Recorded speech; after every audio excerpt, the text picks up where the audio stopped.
Hi, everyone. Welcome to the next episode of Zez Retro Podcast, the Zezcast. And today, my guest is Luis Alba, and Luis runs Lou's Retro Source. Did I say, is it Lou's Retro Source? Yes. Did I get that right? God, I always get the worst. Why do I get that wrong? It's a cool channel. He's just topped 1,000 subs. He's doing a lot of in-depth stuff on, particularly on MiSTer. Producing a lot of great news, a lot of great information, and I would watch Lou's videos and be like, hey, this guy's interesting. I like this guy, and I've never met him before. We've talked a little bit online, but I decided let's jump in, let's do it, let's talk, let's do the Zezcast sort of thing with Lou. So Lou, how you doing today, mate? I'm doing well. Thanks for having me. This is exciting. First time I'm in a podcast. Oh, it's good. It's good. Well, hopefully more should be coming. The channel's growing. Congratulations on 1,000 subs. How long have you been running the channel for? Oh, thanks. It's been since around March or April.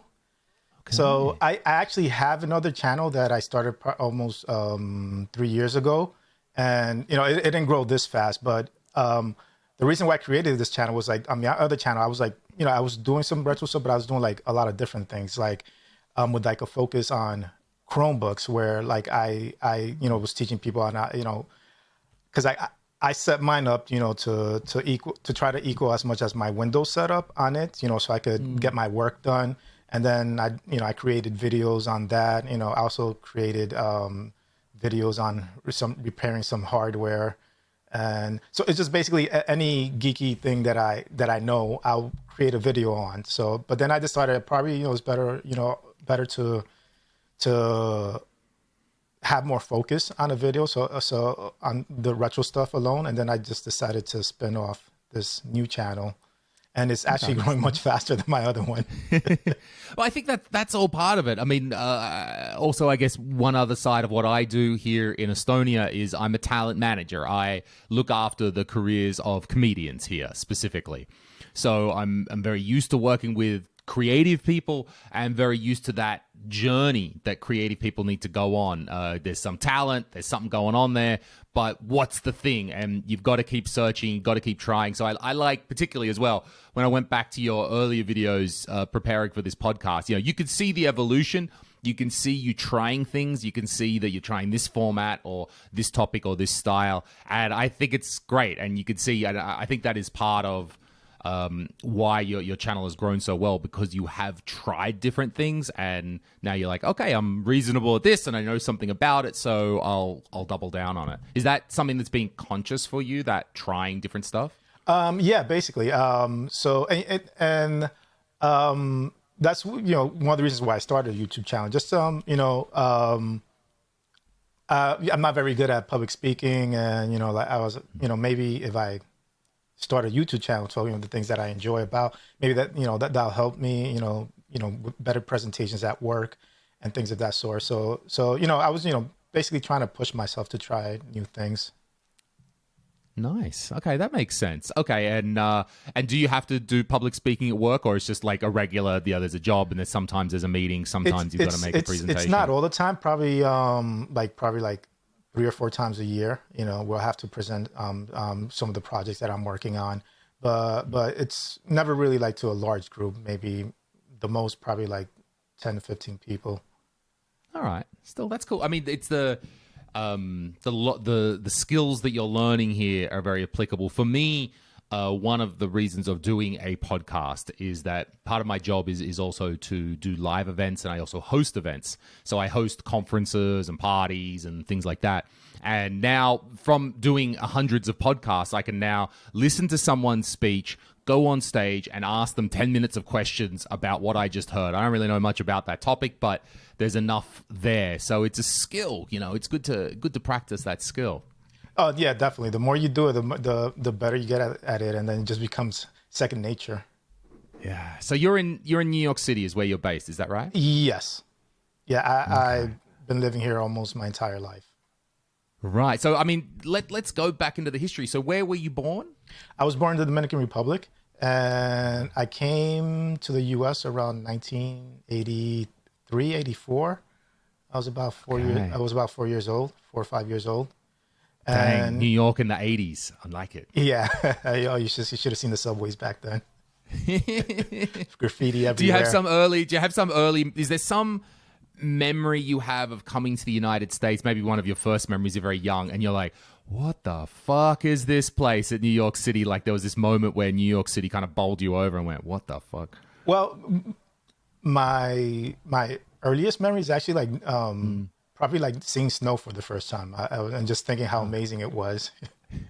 And then and the cold weather I never really bothered me because I guess the snow was pretty awesome.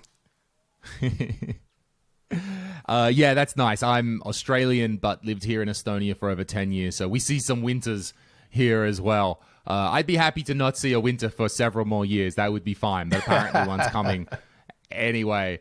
Yeah, so the snow is very nice here as well. It is sort of a nice thing. A little bit of, here in Estonia, the sauna culture is pretty good. I just went to the gym and you have a sauna there as well.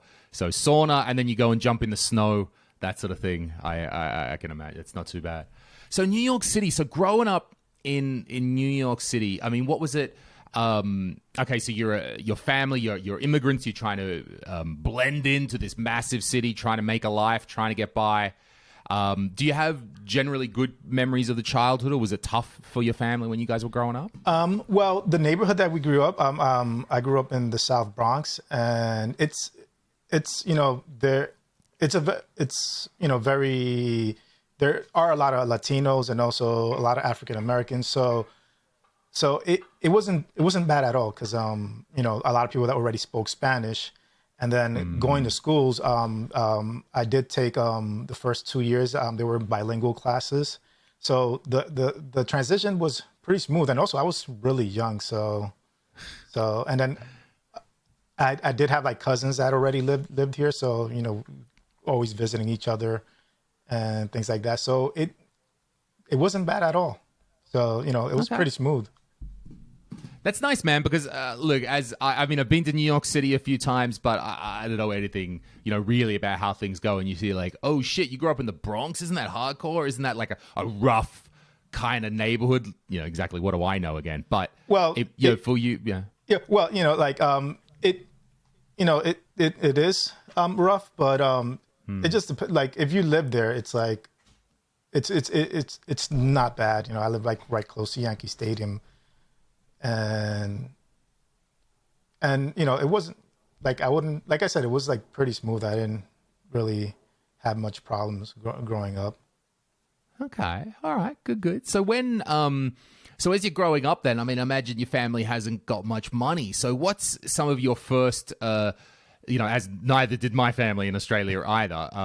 So what's some of your first, like, what was like the first console or computer, or what was sort of like your first, maybe you saw something, a cousin or in a shop or something before you first got one? What's like that first memory of video games for you? It was pretty much my parents got an Atari 2600 with a whole bunch of cartridges.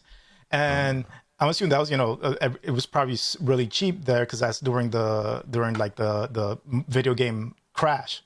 And for me, like, growing up, I never knew there was a crash because I had all these Atari video games that that had plenty of video games. But yeah, the Atari 2600 was my first console. Loved the games.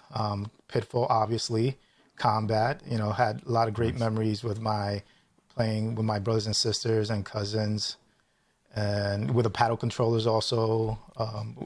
Doing the Rampage game with the 4 players. So yeah, it's pretty cool. And my first computer was got it later on. It was in a Mattel Aquarius. Like Mattel, the toy company made a brand. Yeah, exactly. And they made a computer. It was a bad computer, but I still enjoyed it. I think it was like probably like a spinoff of their Intellivision, because it used like kind of like a similar controller. But I never played the Intellivision. But when I see like the graphics and like the controller, it seemed like it was kind of like a spin-off. But I actually learned like coding on it. I would go to I would take out books from the school's library on how to program BASIC, and then I'll write basic programs on it. But the bad part about it, about that computer, is that we didn't have a way to save our program. So like I would last like probably hours writing a program, and if I turned off the computer, it I just, completely erased from memory. So there was a tape drive available for it, but we never got it. So this, right, okay, I thought it was more like just like a PC that Mattel had branded, but when you say a television, so is it, am I in the ballpark? It's something like the Famicom with the keyboard or something in Japan with Famicom Basic, like carts or discs? It was a dedicated computer. It did have carts also. It was all contained. The computer was all contained in a keyboard. It had like these blue chiclet keyboards, blue chiclet keys. And then you could, it had these cartridges that had we had a word processor. I think like kind of like a spreadsheet program called FileForm. And we also had like this small printer. I think it was dye sublimation printer, was it? No, not that. It was like this tiny, it looked like a receipt printer that you see like the receipts in the stores. And then it was print these tiny things. Then I would type a command to tell it to print something. But it would, I would compare it more to like the ZX Spectrum, like looking similar to that. So, okay, that's so it's such an interesting first step into computers that you got this thing. It's kind of functioning as a PC, and it's not like there's no disk drive or anything like that. It's just the carts. That's why you couldn't save anything. Is that right? Yeah, the carts. There was an external tape drive available for it, but we never got it. So we could. That was the only way of saving, but I was never able to save anything. Yeah, sure. I can imagine that. Same thing in my family. If you got something, there was never an accessories board for it. Exactly. You got a fucking console. Here's your Mega Drive. What, arcade stick? Get the fuck out of here. What are you talking about? That stuff costs the same amount as the console. Definitely. Second controller. You're an only child. You only need one. Like, I can understand that you that sort of, especially those things were very expensive back then. Okay, so you were able to so it had basic on there. So that's even like, because that then in that case it'd be pushing it even before, like I used to learn from like those dummies books or something like that, programming for dummies or some guide, and I remember trying to learn some early Java or something from a book, and they're these things that would be like thicker than phone books. It's like Introduction to Java 5 or something, and it's like this thick. And I'm like, oh, I'm going to learn everything, and it's all just boring. But that was even kind of before then. You're typing in basic programs, which I guess might be the equivalent of, I know back in the day, some of the computer magazines for things like ZX Spectrum and C64, and to a lower extent the Amiga, by the time that was around, magazines would have like some basic program that you could write out. Was it something kind of like that? Yeah. I didn't get them from magazines. I would go to my school's bookstore. So like my parents didn't get me any computer magazines. It wasn't until I was older and to and work on my own, or like I remember one time my sister bought me like a subscription to Electronic Gaming Magazine. That was a video game, but that was much further along. But yeah, like I would take out books from my school's library, basic books that would have basic. Some programs wouldn't work because like they were built for other computers, but some would because like they were more generic. But so with that, I did wish I had like a way to save the games, but it just sucked like spending so much time creating a program, and then learning like how to customize certain parts and then not being able to save. Yeah. Okay. So at that stage, was the code making sense to you? I guess not all of it. Fine, it can't all of it. But were you able to pick through that code and realize already at that age, this is this and this is doing that, or? Yeah, like some parts were easy to understand. Like the print commands. The loops were pretty easy to understand. What was more difficult to understand was like which I understand much more now, like where the peek and poke statements, which basically like accessing parts of memory and making it do things. So I was like, what does this do? But like, and that's in a like some sort of standard basic. Is it? I don't even know basic. It's peek and poke. Is it like you can do that level of commands in basic? Yeah, you can.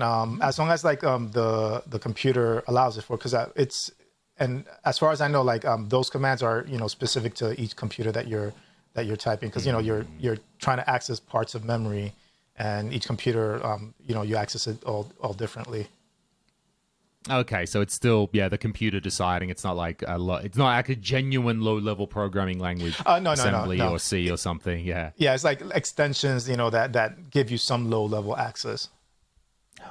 Cool. That's fascinating, interesting that you got access to such a thing early on, and that you gravitated towards that. Like, how did it end up with this device? It's not that common, right? It's not like, oh, everyone's got them today. Was it that they saw that your family saw their beautiful son Luis, and he's like, oh, he's interested in the computers. We better get him the technical thing. Was that what it was? Well, it just like appeared, and my father brought it home one day, and that was it. It was like, me and my family, we were on vacation in the Dominican Republic for the entire summer. And then I think I was around in the third grade, and then coming home from vacation around in the third grade, and then coming home from vacation, and then like I just before that I actually wanted to become an astronomer because I still love like space and stuff like that. But then after the computer, it's like I'm getting into computers and stuff.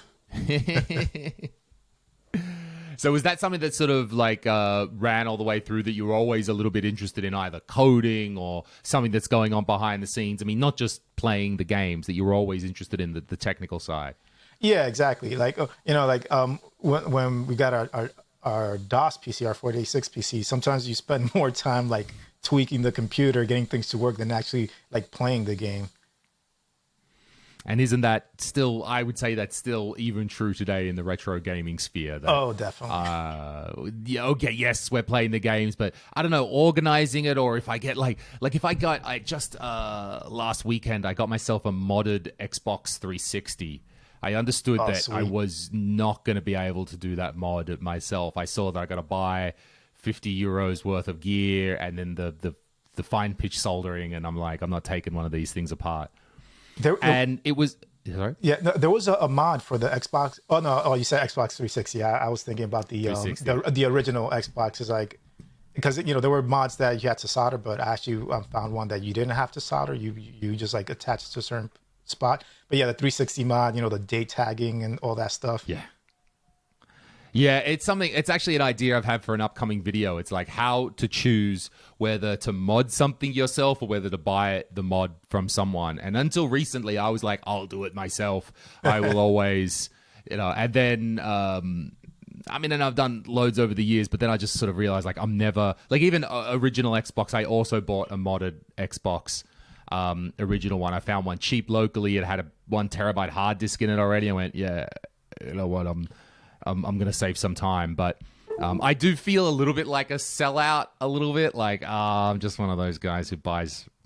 No, well, I totally get it, because I sometimes there's certain projects that all right, it's like learning something like a new skill, and then as the older you get, the less time you have for certain things. Like I can do like some soldering, some simple soldering, but like any like fine micro soldering or things like that, if something involves that I'm not even going to attempt it. I'd rather someone else do it and not risk ruining the device. Like I have a Neo Geo that I want to change the caps on, because I've had it since like 1994, 93, and it still works, but I heard like horror stories about like the caps leaking, and that's the last thing I want to happen. And I'm afraid to do like the entire cap, maybe if it's one or two, but to replace all the caps, I'm afraid I might mess something up. So I'm just thinking of like trying to send it to a professional to do that instead of me, because like if it messes up, those things are expensive. So yeah, that's true. That's okay, if I fuck up an Xbox 360, okay, $50, $60, fine. I could find something else, probably even less. But yeah, that thing, especially that's something OG from the mid 90s. Yeah, because you can do it, but like how to say, when you mod it yourself, you have to learn what the mod is. You've got to, and I found particularly in the Xbox community that information is not super clear. For other platforms, there's quite, and I'm even thinking of, if you've got a mod a Wii or a Wii U or even any of the GBA lines, the DS, pardon me, not the GBA. The DS, if you need to mod those, there's like very extensive instructions online. And even if it's quite complicated, do this, do that, they're quite there. But in Xbox, I found it very confusing, particularly Xbox 360. It's still quite a dark art. Look, I like the community, but when I asked questions, they were sort of like, yeah, just go look over there. So there's sort of that, like how much documentation is out there, and then you've got to learn all of that, and then you've got to do it successfully. Where if you buy it, I mean, yes, fine, you buy it, it's done, but then you still have to learn how it all works. Like I'm still picking through how I'm putting games onto this thing, how I'm putting I don't know, in the original Xbox, I can't seem to set the resolution back to 480i. I don't understand why. So there's still it's not like all easy sailing. If I'd done it myself, I would have understood already that low level stuff. Yeah, exactly. Because there's the hardware side of it, but then now you got the software side of it that you have to figure it out too. How to transfer the games. There's probably different ways, FTP maybe. So or through the hard drive. So it's so I totally understand like why you wouldn't want to do certain projects, certain mods on your own. It totally makes sense to me. But I feel so bad. I feel like, I'm a sellout. I'm just one of those guys. I'm not hardcore. Oh, I quit. No. Are you watching Voltar? Are you doing drag soldering hardcore? Voltar's going to be looking over you, telling you all the bad things, all the incorrect things you're doing. Indeed.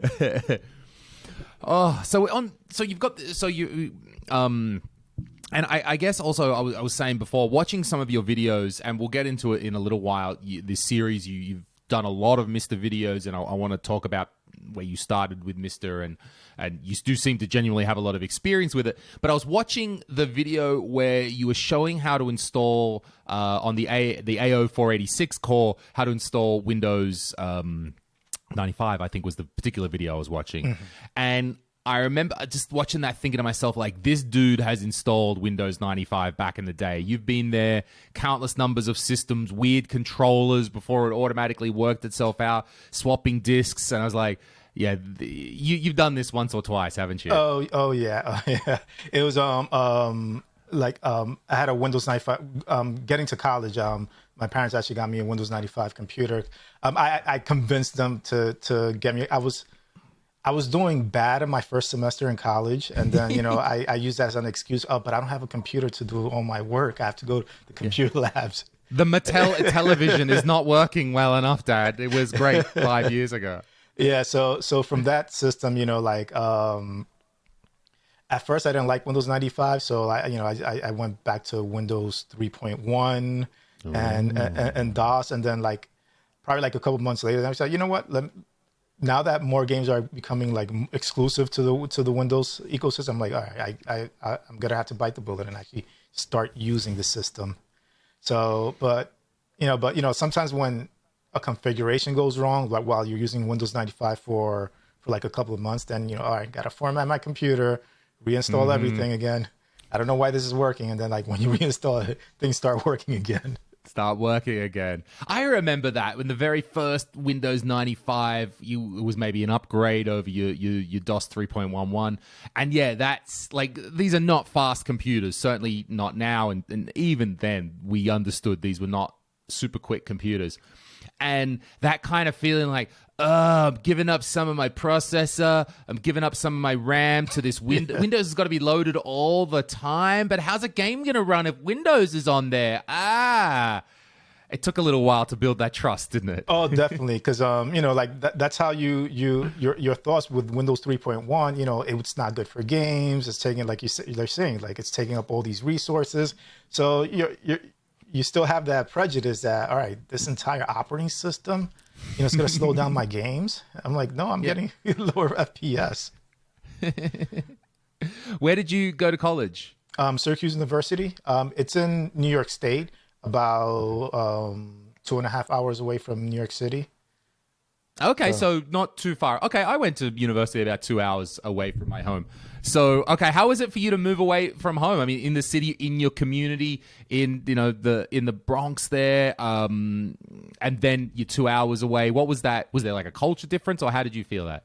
It actually it was pretty much a big culture difference because living in South Bronx and then going to university.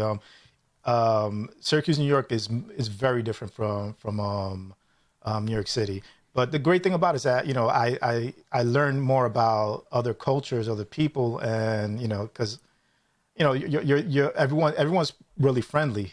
But one thing that I found weird because in New York everyone's used to walking down the street now saying hi to each other, and then when I get to college, all of a sudden people on the street that I don't know are just saying hi to me. I'm like, what? You got your knife in one hand. What the hell do you want from me?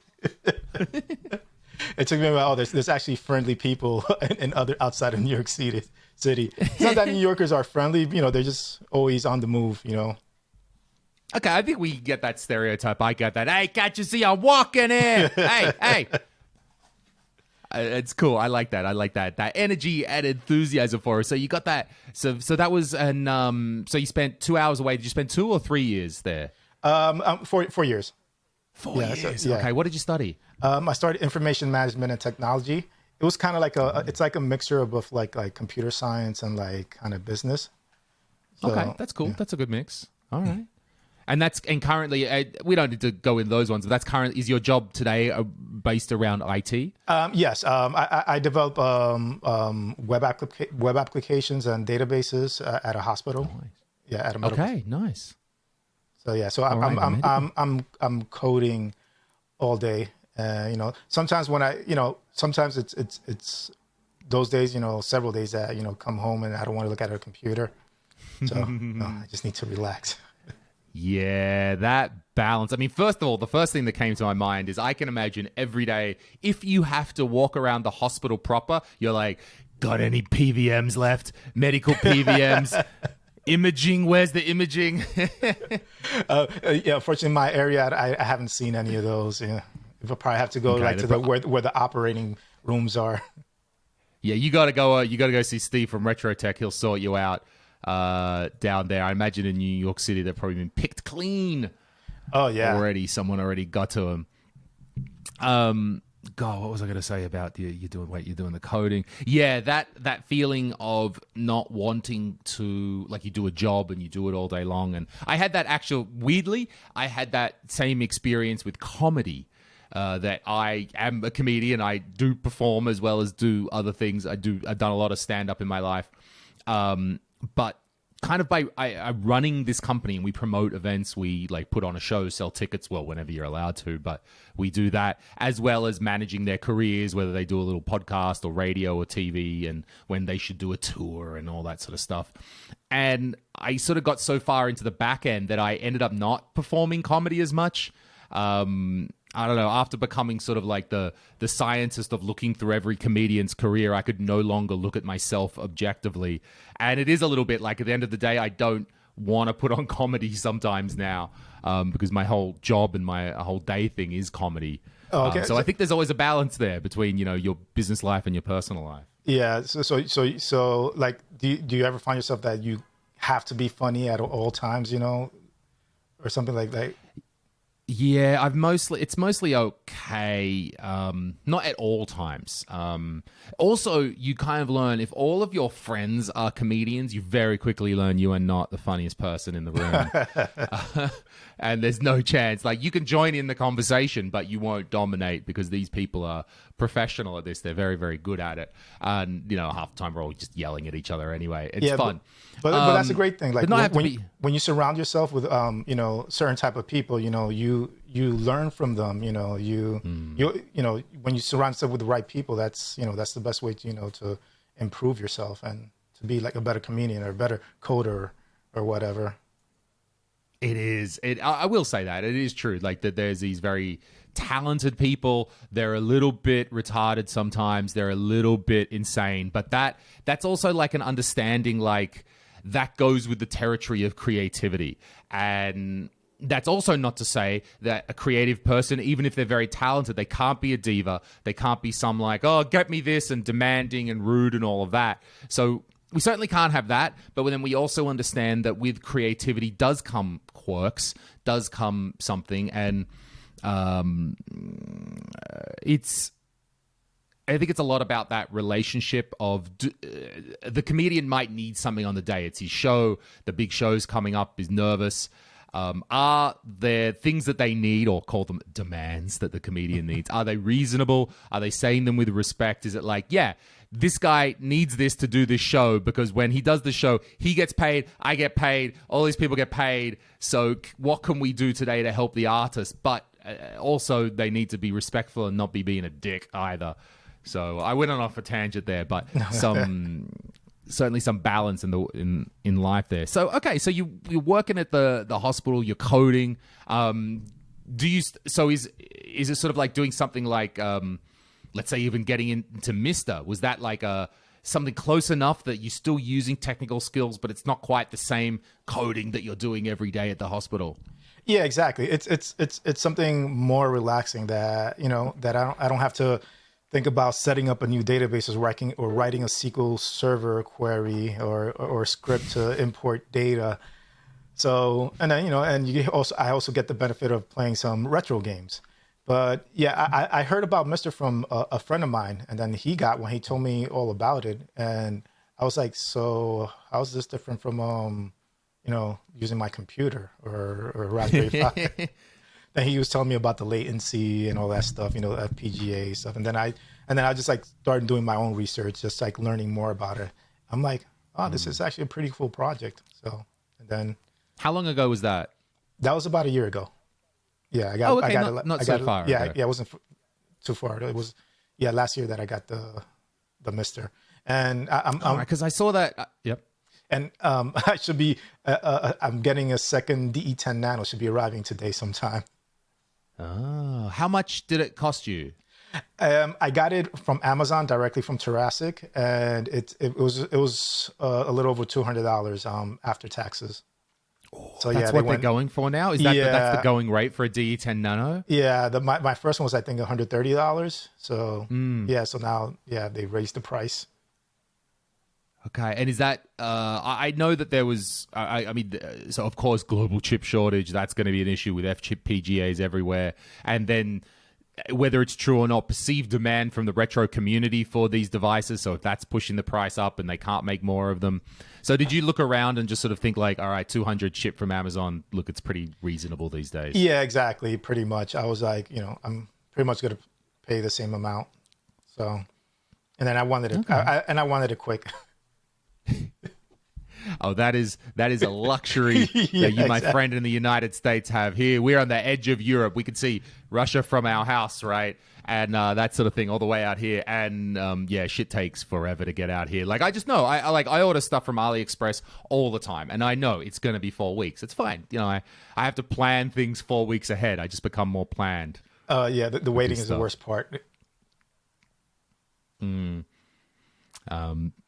Okay, so you got into MiSTer only about a year ago, and it seems like you really embraced it, because just watching your videos, you certainly know what you're talking about with the setup, and you've certainly done research, but you sort of seem to go pretty deep early on. What was the first, when you were working with a MiSTer, like the first, I don't know, I mean, you got it, you put the ROMs on it, you started to play. What was the first, I don't know, different thing or interesting thing or something else just besides ROM, HDMI? What was the next extra thing that you did with a MiSTer?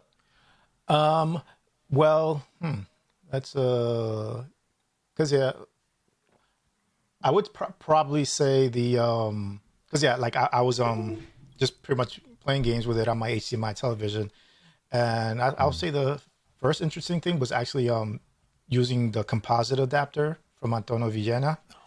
And then, because I need to get a CRT.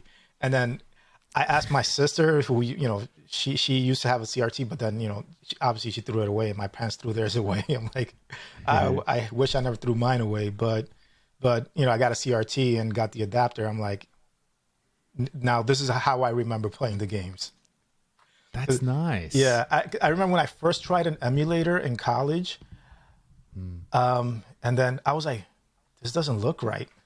It was like, I understood why the games looked like that on a PC screen, because like having a PC before that, you would play some of the PC games, that would be pixelated, but, but on a console, I never saw Mario with all blocky and stuff, and like that. And I was like, there's something wrong. I just don't like these blocky graphics.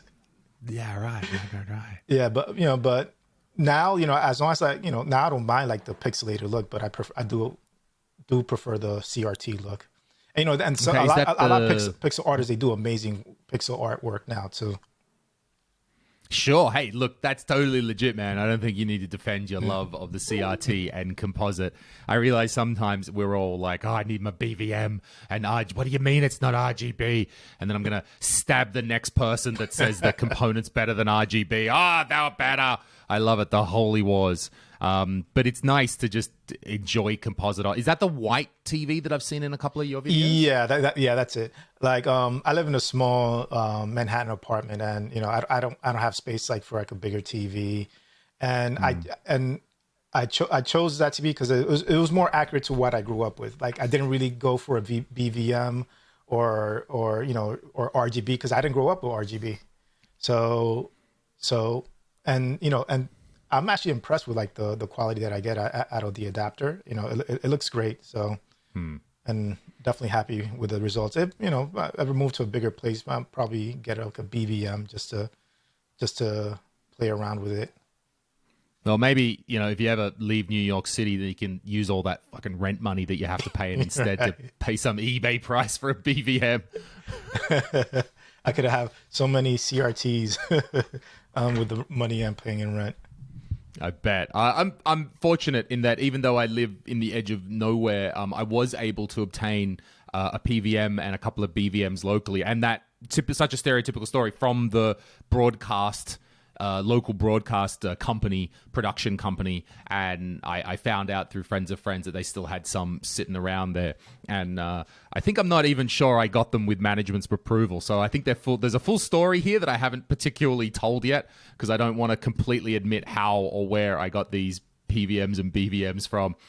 But very fortunate. Someone tried to list the 14-inch BVM, the L2, whatever it is, and they wanted €1,000 for it. And it's one of those things where I'm gonna call up and go, "You fucking scammer! I know where you got that monitor from. There's only a few of them in this country, and I know who you're scamming. At least I might have got it cheap, but at least I'm not trying to resell it." So maybe you can get that. I've got a 20-inch BVM in there as well, and it is a beautiful, beautiful thing to look at. I get you. Is it the composite? Because I have the same adapter from Antonio Villena. I got the same one from him. Thankfully, someone's in the EU. I know you talked in your video. It was like $50-something to get it shipped, and for me, since he's in Spain, it was a little bit faster for me to come. Advantage you right there. For once only, we get one advantage there. And you were also very much into the MIDI hat. Tell me about. I don't know about it. What's the MIDI hat for the MiSTer? Because I see it and I don't know anything about it. Okay. I haven't used it yet. I haven't had time because I have some other video projects I've been working on. But starting next week, I'm actually going to start to use it. But it's basically there were these sound modules back in the late 80s and early 90s called the MT32, and then by Roland, and the Sound Canvas. They were prosumer MIDI devices, meant for musicians. But some games actually started supporting them. And then, so it was like essentially external MIDI sound card from back in the day. Exactly. That gave you much better sound than like the FM music. It pretty much like sounds kind of like CD audio. Not quite exactly, but when you're younger, you get to see, wow, this is amazing. But yeah, the sound quality is like the best, some of the best that you could get at the time. But they were expensive at the time. I think they were like over $500. But what this device, a Pi hat, is basically a way to interface a Raspberry Pi, which you install the MT32 Pi software on, and then the Pi hat allows you to connect directly to the MiSTer, and then it communicates over the MiSTer through MIDI directly. You can do it over you could set it up over Wi-Fi, but the performance isn't good. But the performance isn't good. A direct MIDI connection, and then also it has a built-in way to do it on the MiSTer itself, but again, like the processor on the MiSTer isn't fast enough to process the MIDI notes. So the Raspberry Pi is the emulating the MIDI device. Is that right? Yes, exactly. The MIDI device. You could tell it to emulate a MT32 or a Roland Sound Canvas, and you connect it to a serial port on the MiSTer, under your MiSTer setup, and I believe AO46 supports it, the Amiga core and the Atari ST core and X68000 core. So one game I'm really excited to try out is the Castlevania game on the X68000. I know it's not a very good game, but I just want to listen to the music because all Castlevania games have great music. Cool. I think for me, it would probably be Monkey Island on the Amiga. I was playing that. Before the internet, I used to play adventure games. Back in the day when I was a kid in a small town, there was no internet, no nothing to do.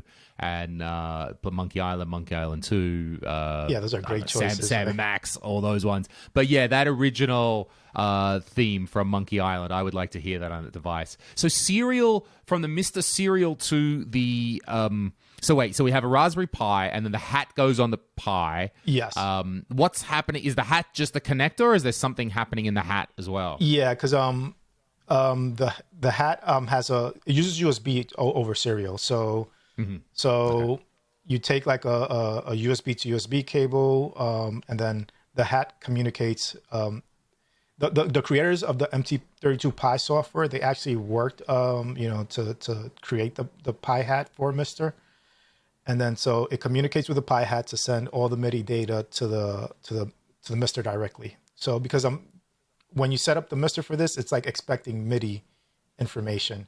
So and I believe you can actually I haven't tested this, and something I do want to test. You could connect MIDI musical keyboards directly onto the MiSTer, with an appropriate adapter. So so basically just kind of like how Snack works, it sends like the native information to MiSTer. So that's how the Pi hat does. Sends native MIDI data to AO46, and AO46 will play back the music that you want. Well, AO46 sends the MIDI data to the Pi hat so it could play music. Right.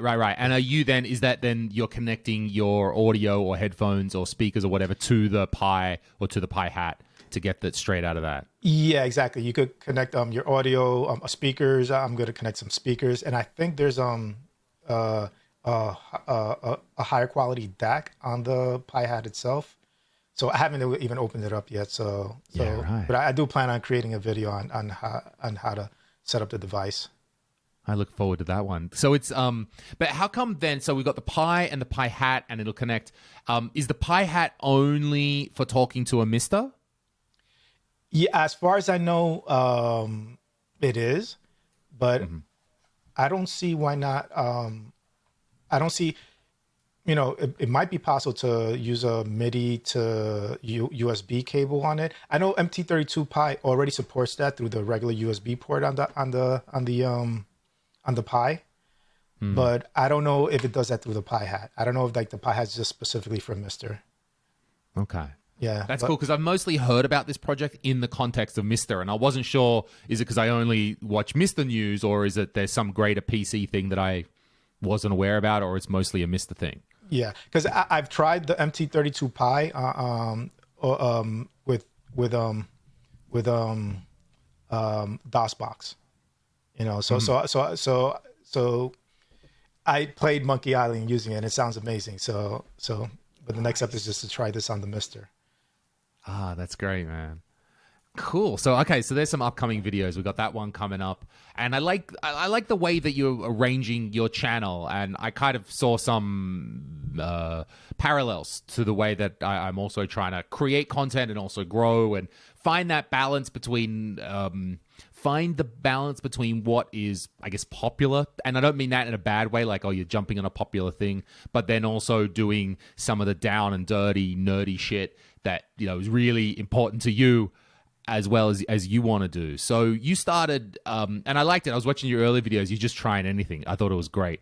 I watched the 7 minutes of the Dreamcast video. I'm like, all right, this Dreamcast is going to start up now. Fuck yeah. And I got it because I'm like, that's what you need to do. I've hidden most of my truly awful videos from a couple of years ago. But is there like, how to say, the MiSTer news is something that's very interested, like you're interested in MiSTer, you know about it, you want to do it, it seems to be popular. Is there something like, is there like a super nerdy thing that you're really interested in making videos about, but you kind of understand, all right, this is not a mega popular topic, but I got to balance them all. Is there something for you that's like that super nerdy thing? Well, I do want to create like, since I know how to code, so I do, and then I know this is gonna take a while, but I do actually want to create like my own retro style video game. So I've done some tutorials with Godot and Unity. So, but I really want to use Godot because like it's so lightweight and it works great on my Chromebook too also. And Godot, what's that? It's a game engine. It's okay. You could create anything from like 2D games, 3D games. It's open source, and it's actually getting pretty popular now. And then some people have actually created some Switch games on it. So, but yeah, so that's the way to create the video. I'm just trying to go about it because it's like it's because like how do I say it? It's just like when I'm not used to, like, it's kind of like I'm feeling like someone's like looking over my shoulder while I'm coding or something like that. It's like I'm trying to go about like the best process. I'm how to teach the subject correctly, instead of like me just going there, winging it. And then like, you mean like you want to make videos about making the game? Yeah, exactly. I want to do like kind of like a journal, of creating the process. So, that's interesting that you've got to, there are these things that you want to do as a creator and you're like, I know something about this. I probably need to learn more. And it's in your head, but you've got to do some of them in this style to work out, okay, that's dumb, that's not going to work, or this is a good way to film it, I'll try this. Exactly. So, or I forgot to mention this. Now I got to, probably do it all over again or find a way like to sneak it into. So because I tried like, I already tried like a small test portion of it. And, those are the issues I'm coming up with. So basically, I'm just trying to like plan everything out, to see how's the best way so I could actually create this. And, and I want to do things like, probably like I'm not a really good artist, but probably draw like some simple pixel art and create some music for it. So, yeah, so I have like, that's what I really want to create, but I know it's going to take time. I like that idea. I mean, I understand the thing of wanting to do something but not sure how to film it. And just right now I'm editing my next video, which is about how I've built a Damon Byte adapter, the retro to USB adapter.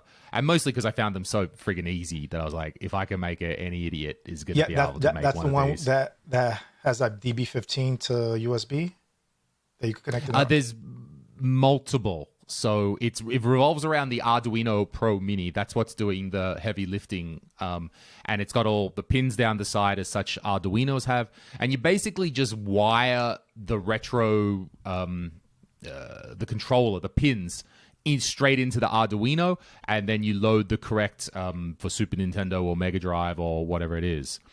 So the guy who did it, Mick Guyver, he's written these Arduino projects and they expect the certain pins on each place of the Arduino, and then he's written code that is able to take that and then put that onto USB and then send that out. And I think there's one for Neo Geo style. There's Super Nintendo NES. Yeah, that's I remember the Neo Geo one because I definitely remember wanting one for my Neo Geo. It's not. It's the idea of this video that will come out there really easy. Basically, just get the port that you will need to plug the controller in, and then the pins off that, just wire them directly into an Arduino. Literally just solder, and it's soldering, but it's about as simple as soldering's ever gonna get. It's through hole solder. You just stick it in there, put a little solder on, and it's good to go. And then I just wrapped it up in a bit of plastic, and bam, it kind of worked.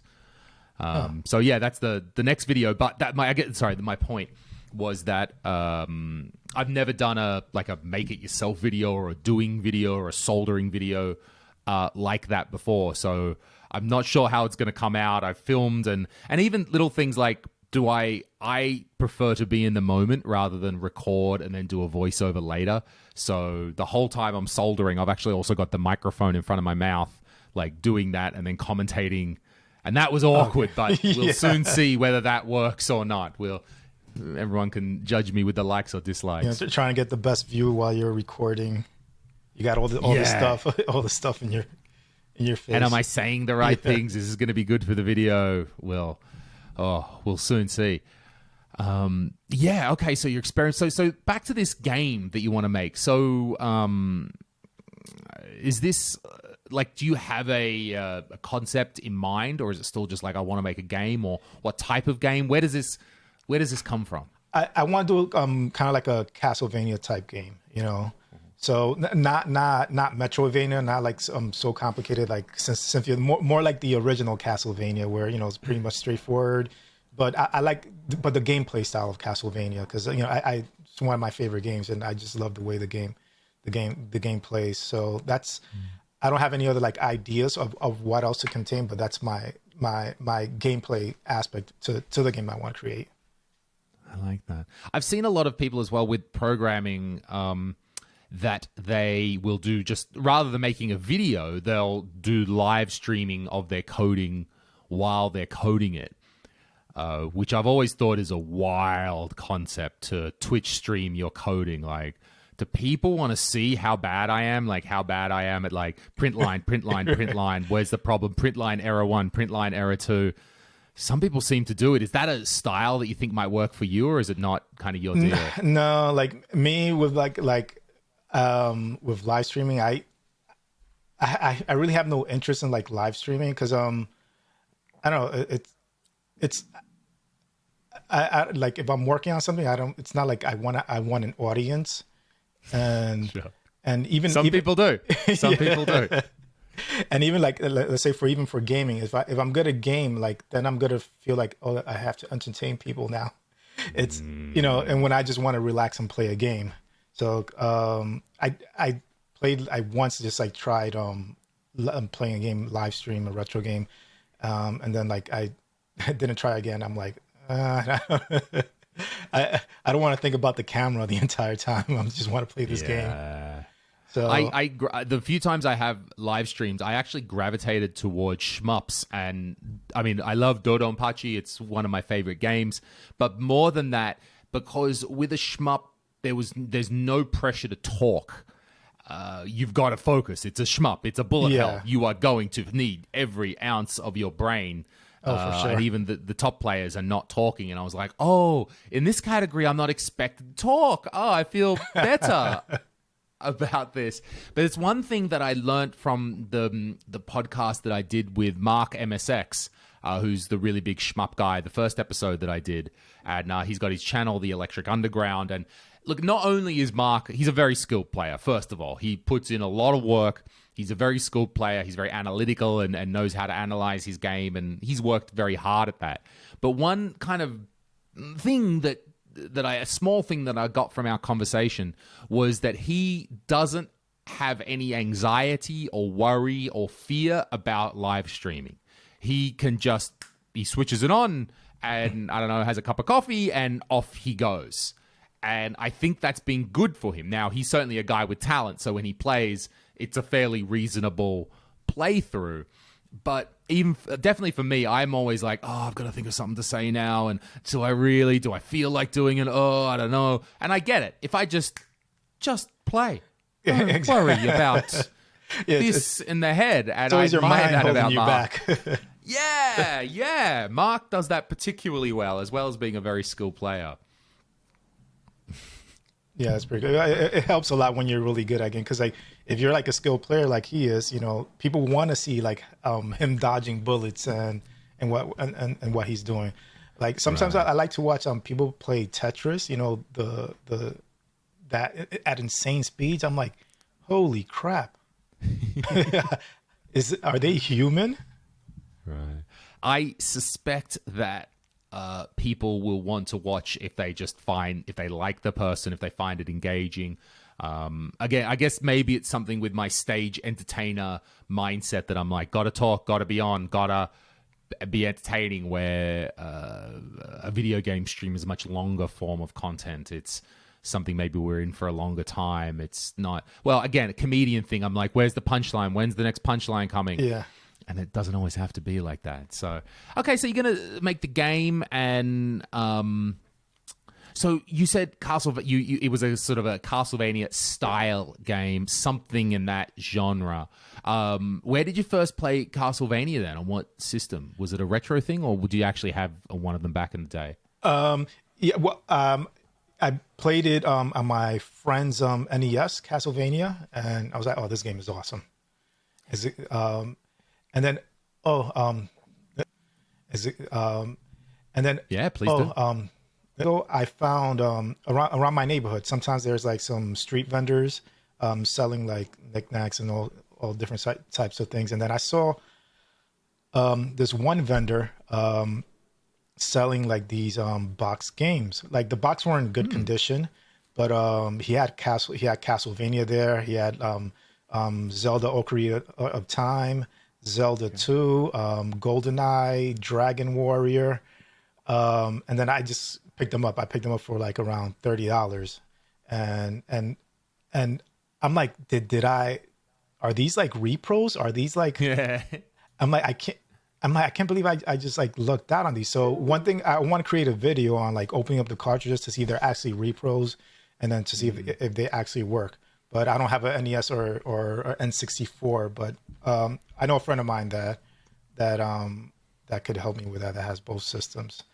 So okay, so the boxes were pretty. Let me show you. I have them right here. Yeah. Bring them on screen. Let's see. Let's try and.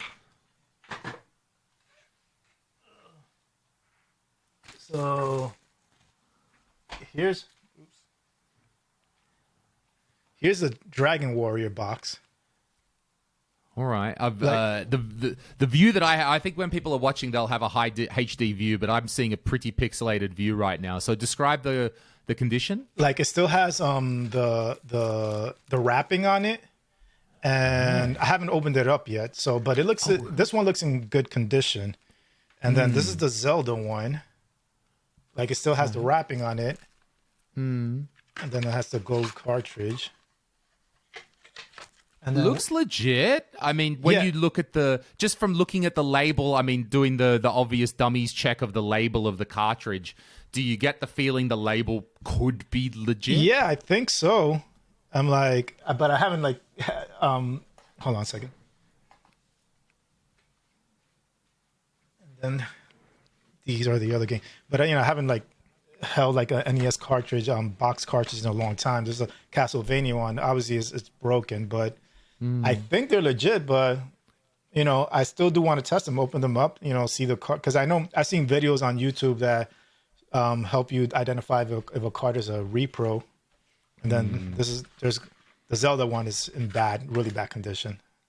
Okay, well, unless there was some Chinese guy jumping up and down in a factory and trying to like, oh no, we'll fool this guy in New York. Don't worry, jump more. Yeah, and I'm just surprised, guys, because these are all pretty good games.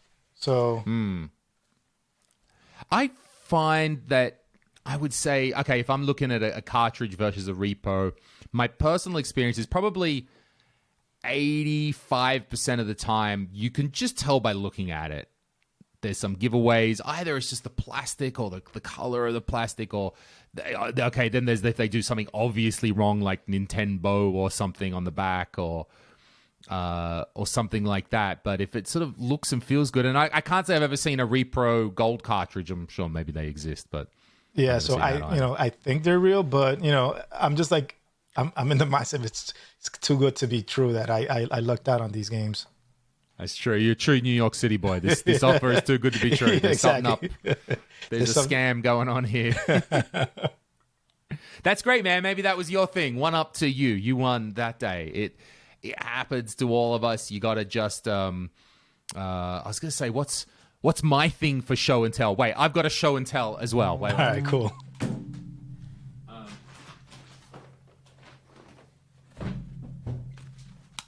Okay, my show and tell is I had a Wii. I've had a bunch of Wiis. The last Wii that I had that was fully like pimped out, and I had a disc with all the games on it and everything. That burnt when my car burnt down, which is I think I told that story with Steve actually. But yeah, last December my car burnt to the ground. Oh no! And it took along with it a 14-inch PVM and my Wii and a 29-inch Sony Trinitron. It was also moving day, weirdly coincidental. So I've been trying to find a Wii. Anyway, so Wiis are pretty expensive where I come from. They're still like 60, 70 euros. You might still pay for a full set, not even necessarily in box. And I found one, some old Russian guy was selling it, and it was like 30 euros. And he just had a picture of like the Wii and a controller. And I was like, and it had like a UK power supply. I guess that's why no one in here in Estonia, we use the Euro plugs. It had the UK plug, so no one had bought it, and I was like, yeah, I can mod I can mod the UK plug. You snip it off, you can put an EU connector on it. So I got there, gave the guy the 30 euros, and he gave me a full boxed Wii. Wow! Is it still in box? It's still in the wrapping. It looks kind of shiny. It's being used. Yeah. Oh, okay. But it's shiny. The box is. Oh damn. It's upside down, but why did I? Oh yeah, so it's still nicely packaged. Wires. It's got the original disc. So yeah, score for 30 euros because the guy, I guess the old mate didn't know. Okay, boxed is nice. He wanted to take it out and show it and be like, I hope someone buys this weird UK thing. And when I got there, I couldn't have been happier that day. I thought, that's pretty awesome. That's a nice treat that is completely boxed. I'm like, I never had like the will to keep the boxes on my consoles growing up. All right, box, goodbye. And I wish these days, don't you wish? Yeah, just travel back in time, tell your young self, keep that box. Don't throw it away. Keep that box, my little friend. These days. Oh my God. There was, it was a while ago. We were at a comedy show, and one of the guys there had decided he was just like trying to be a nice guy, and he was making us waffles, and he brought waffles to the backstage. Hey, good thing for the most part, except he didn't have anything to carry the waffles in, so he brought the waffles in his Switch box. Like the cardboard box. And I was like, bro, get the fuck out of my comedy show right now. Sacrilege. He's like, what? It's the box. Who cares? What are you talking about? I was like, I'm like losing breath. Oh my God. Get the grease off it now. That's the weirdest thing to bring food in. Yeah, I guess he just didn't have another box and he didn't know. I was like, I thought you were poor. I didn't know you had a Switch, but okay. No, it's good. I love them all. Oh, dearie me. So yeah, man, it's nice to hear about your videos. So, how? I guess for you, like, when you were also starting you were doing a channel before this? You said now the retro channel's going really well. Do you know specifically anything about videos? Have you ever studied that, like video production, or did you just have to learn that yourself? No, I learned it all on my own. I was just, let me just start creating videos and, learn as I go. And, I with software, I pretty much learn things really quickly. So one thing I want to learn is like color grading, but it's like, I think I'll wait until later on. I did like some little dabbling on it, but that's another like study subject all on itself, just to learn about. So when I have time, maybe, which is one of the reasons why I got this new camera. It records in formats that's easy for color grading. But, okay, I just like the balance color button in Final Cut Pro. I just want to press a button and make it work. But I get it. There's I use DaVinci Resolve and has a similar button to it. So it's pretty. AI is doing a lot of amazing things for us right now. It's doing a lot of our work. It is. So where would you like the channel to go? I mean, it's do you want to just keep doubling down on MiSTer, or I mean the games thing? Is there sort of other unexplored areas that you're still thinking of, or you're happy just to sort of explore for the moment and see where it takes you?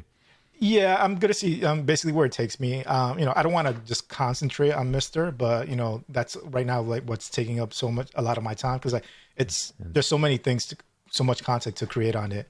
Like like the video regarding these carts that I found. I want to create that, and just like see where it takes me. Right now it's fun. I enjoy creating these videos. One of the reasons, which is pretty much the reasons why I'm doing this, because it's why not make some videos about the hobbies that I enjoy, and learn. It's good, man. It's good to express yourself. You gotta find this channel, find not just YouTube channel, but this thing, like, because for me, part of making these videos is as I was talking about, I did comedy, and I was so much in comedy every day and running a whole company that all revolves around producing comedy. I'm a bit fucking sick of comedy, like I was saying.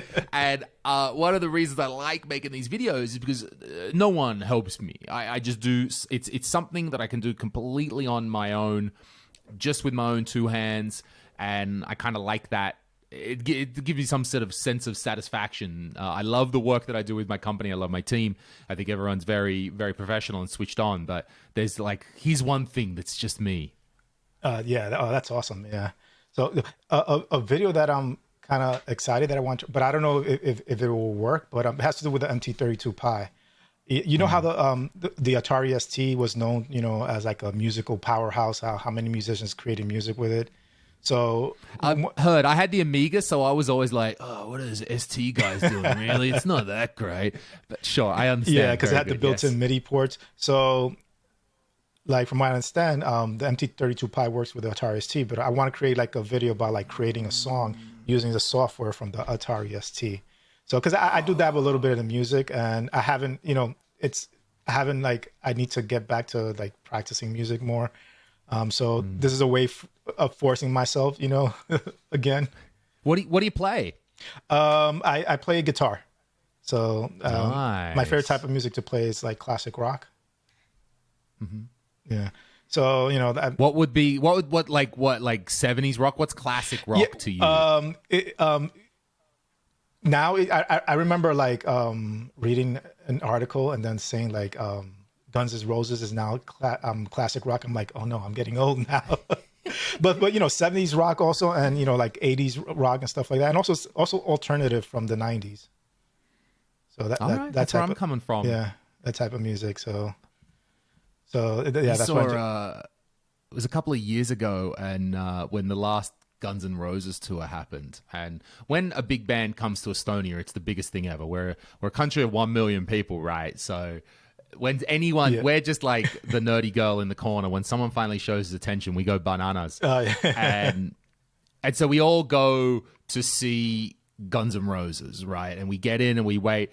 And it was like, I mean, you're watching fat Axl Rose jump around on the stage in this tight leather pants, and the stitches in the leather pants, you feel sorry for them. You're like, they're straining, just keeping all that axle together. And it was a good concert. Sure, they rocked out, and it was in a big outdoor stadium here, but it had this vibe. I don't know if it's different for us because we're in Eastern Europe, and so it's like 30 years ago since independence, and there are these songs, this nostalgia of 30 years ago, and certainly Guns N' Roses is part of the great Western culture that they discovered and that people would have really enjoyed. Okay, the Soviet Union comes down, hand me a banana, hand me a Coke, put some Guns N' Roses on, okay, this is freedom.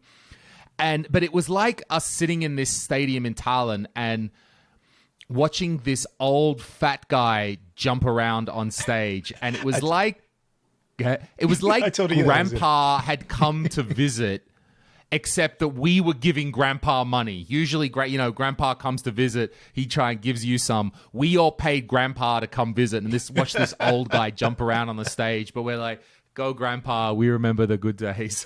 I totally get it. It's like, oh, he looks a lot different, and I don't think I think he's using the same pants he used from back in the days. It could be. Look, rock on, Axl Rose. Yeah, exactly. Right It's on. all about you the take music. that rock and roll. Yeah, Yeah, you take it's all that about rock the and roll music. life all the way to the end, buddy. Like you are living it. And 4 hours later I'll go on stage. Okay, what is this? 1995? No, bro. Fucking get on the stage right now. Well, so he was late, like they usually were.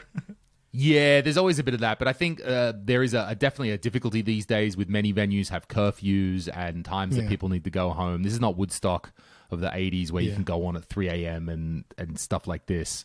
So, he went on late. It wasn't too bad, but I'm pretty sure they ran up against they did their hour or whatever, and they ran up against the curfew of the venue. Yeah, because I remember the 80s, they were notorious for being really late all the time.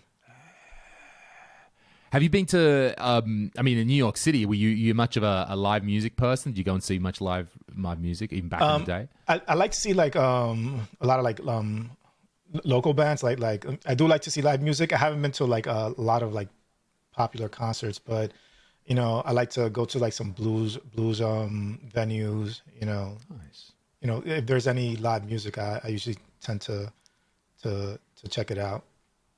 That's nice, man. To be in New York City and have this endless amount of entertainment. Yeah, sorry, I sound like a real country bumpkin right now. Hey, I was born in the country. Tell us about the things in the big city. Oh my God. Oh, nice, man. We might wrap it up soon. I mean, we're just trying to have quick chats and something people can listen to get their day started. So, yeah, it's nice to talk to you, man. Nice to find out about you and just hear some of your background and where you're coming from. And it can often be hard if you're just making videos to sort of introduce yourself and get your personality across. It's nice to talk to you. No, thanks. This was awesome. I really enjoyed myself. Yeah, man. And I think it's good for you. Like you said, you were trying to make videos, push yourself, learn how to talk, do different formats and things like that. So, yeah, it's good. Yes. This fucking guy, I watched that video. Oh my God. But then I thought it all. I was like, you know what? Like I said, I got to push myself. Got to try something new, something I never did. I would. Well, you've got a talent for it. People seem to like what you're doing. That people are enjoying being kept up with the news of MiSTer. There's certainly a lot. And it's a very popular topic because I've got a video as well. I've got an Antonio Villa adapter video as well. I think yours was first, but I didn't know about your one. But hey, doesn't matter. We can all have lots of videos. Yeah, and then I made one, and then I saw that you had a video, and I went, his one's better than mine. Probably not. Come on. No, it's good. And look, if we have to cross over topics as retro creators, otherwise it would be, there'd be no topics to talk about if we didn't have some crossover and have different viewpoints and different angles on things. And I like that you have a very different style. I like the way that you presented the adapter. It was very story time, sort of like you took us through the stages of you and your process of how you got the adapter and how you used them, what it was for. And I think people really connected with that. It was a nice video. Yeah, that's how I usually try to make my videos. I go through the process, I'll make notes and stuff like that, record some footage, and then I'll go back, and try to, flesh it out, fine tune it. Yeah, we're all getting better. All right, brother. Well, thank you very much. Stay on the line. I'll end the recording now. But thanks, everyone, for watching and listening. This was the third Zezcast. I'm doing some more very soon, as well as putting out new videos. I think by the time this comes out, I will have already dropped my Damon Byte adapter video for you. Follow me. Follow Lou's channel as well. We're going to have all the links in the below. Thanks for watching. We'll see you next time. Thank you. And